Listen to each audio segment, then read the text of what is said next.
When I was a child, I believed something was waiting in the field. Yeah. Project 39. Basag pero buo. Galing akong lupa, di nila ko kilala. Dumi sa kamay pero puso ang panalo. Sabi nila talo pero Diyos ang bahala. Kahit bumagsak ako, bumangon ng mas matalas. Kahit walang pera, dala ko ay sugat. Ginawang sandata, bawat luha kong tumagas. Kung ayaw nila sa'kin, wala akong pake sa ingay. Lumakad ng mag-isa pero dala ko ang patunay. Di nila alam ang bigat ng daan, pero dala ko ilaw sa dilim kong nadaanan. Kaya ngayon lumilipad, kahit mula sa putik gawa sa apoy. Ang pangarap na matibay bumalik, sabihin nilang wala ako. Hindi yun ang katapusan kapag may Diyos ka sa likod. Laging may panalo sa dulo man lumilipad. Kahit mula sa putik gawa sa apoy. Ang pangarap na matibay bumalik, sabihin nilang wala ako. Hindi yun ang katapusan kapag may Diyos ka sa likod. Laging may panalo sa dulo man, yeah!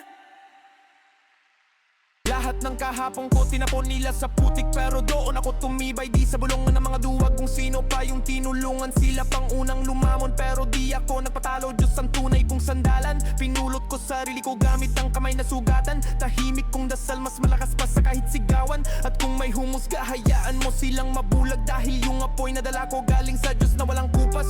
Pagod man ang puso ko sa laban, pero may lakas na hindi galing sa mundo. Kaya kahit ilang ulit mang madapa, itinataas niya ulit ako.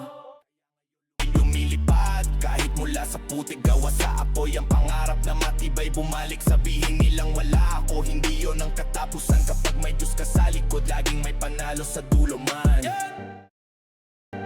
Di ko kailangan ng palakpak, di ko kailangan ng magaling ka. Sa bawat sugat na tinahi ko, Diyos ang naglatag ng panibagong tala. Kung anong sinara nila, binuksan niya. Kung anong sinira nila, inayos niya. At sa mga nagsabing wala kang mararating, ngayon silang hindi makatingin.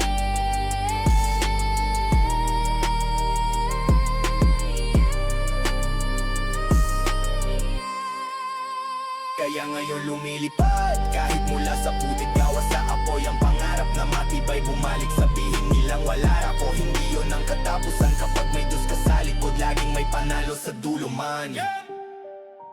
Dito nagsisimula ang bagong kabanata.